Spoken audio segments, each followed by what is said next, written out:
Okay, so someone asked if I could make a tutorial on the chips, and here we go. So you peel your unripe plantains, not bananas. Your unripe plantains. But then again, they actually do use bananas to do it. Well, there's a breed that Nigerians used to do it, but a breed a bit special on my too.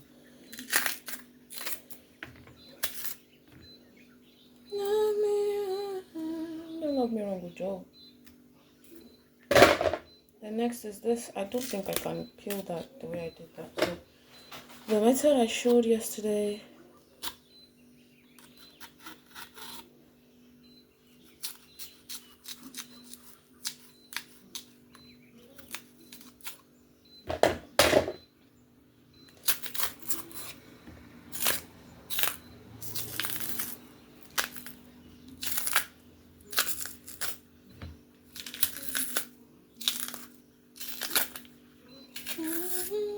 There you go. I'm gonna get rid of this. Hold on.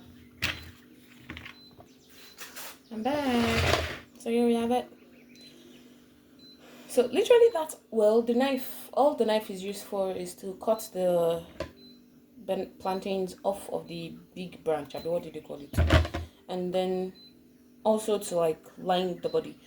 Other than that, you don't. Okay, so you can actually do this by hand. Sorry, my thoughts are not quite cohesive right now. But you can do it by hand, right? You can slice it if you do not have this slicer or a slicer that you can use. So you just halvage. So you can grate it however way you want. You can grate it this way. I'll be slice it, sorry, this way, as you can see, right? Or you can slice it this way.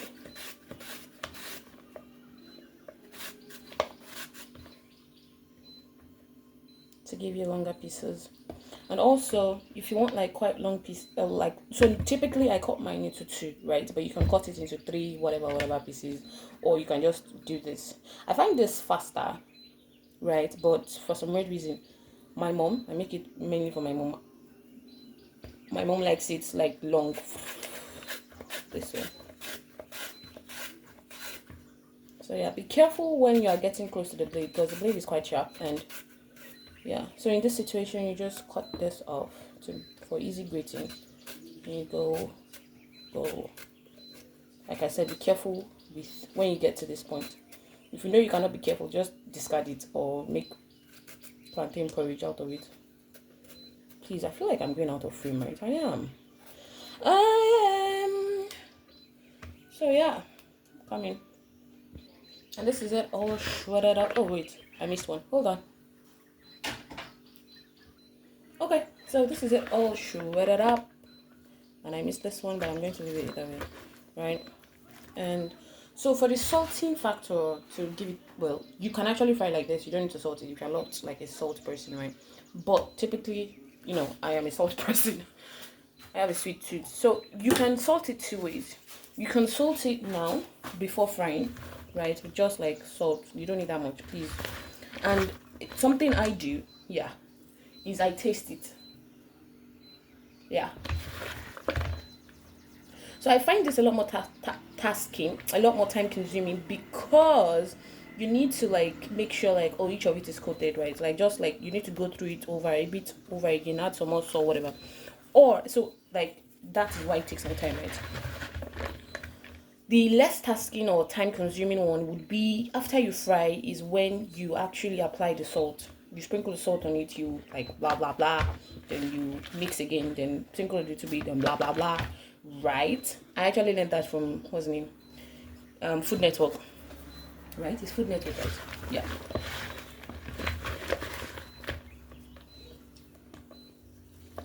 So yeah.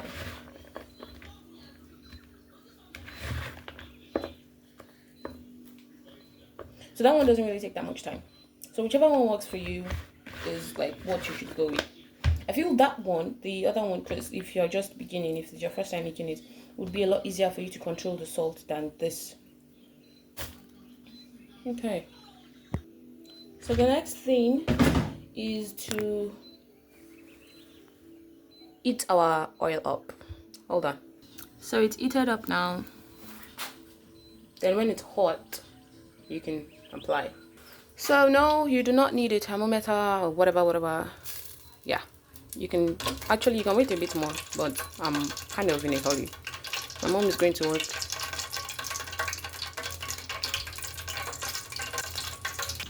So another thing is you don't just pick and drop, right? Because you will have a lot of uncrunchy because there's no way it's not going to be cooked. But you'll have a lot of uncrunchy parts, right? So you need to pick and drop practically individually. Let me show you. Right? You can take a whole blob of it, right? Then separate in.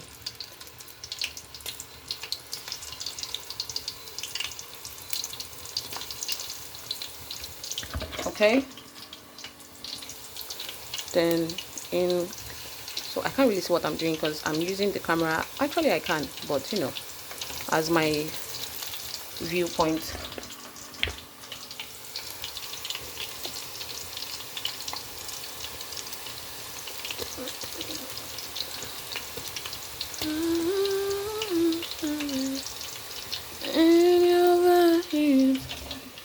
Okay.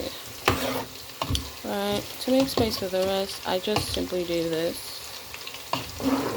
Okay. And here comes the rest. Hold on, you. Okay.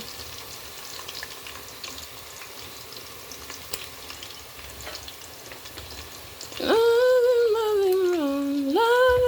him wrong, if you can love him right. Ow, hot.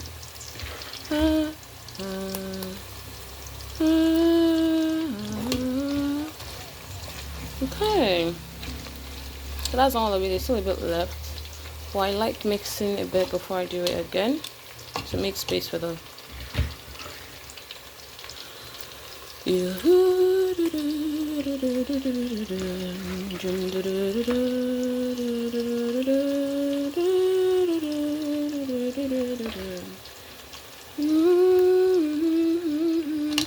So if you drop one in, you should be able to separate it with your hand. Hold on, my phone is way too close to the seat. Can you see what I'm doing? Yeah, you see that I've separated. You should be able to separate it with your stick. And that's it. Then wait for it to crisp up. So I don't know if you can hear it, but you notice you're not really hearing whatever. It means it's still soft. Obviously, we just put it in, wait for it to harden. So I think after about 6 minutes or so, listen to that sound. You can hear there's obviously, so you would feel it, not just hear it, right? You will feel some already hardening while some are still soft, which is fine, right? So I personally like mine on the darker side, so I'm going to let it get a bit dark. But if you're satisfied with the light whatever chips, right, then you can take it out. Not now, because you can still feel some are soft while some are already crunchy. So another thing you would notice is the chips or whatever you're frying generally starts sinking when they're practically done. I can let it get darker. I can just take it out now. I can't feel any soft spots on it, so yeah, you can take it out now or let it get a bit darker. I think I'll let it get a bit darker. Okay, so typically you switch off the gas, right? And there we go. Because I don't want this.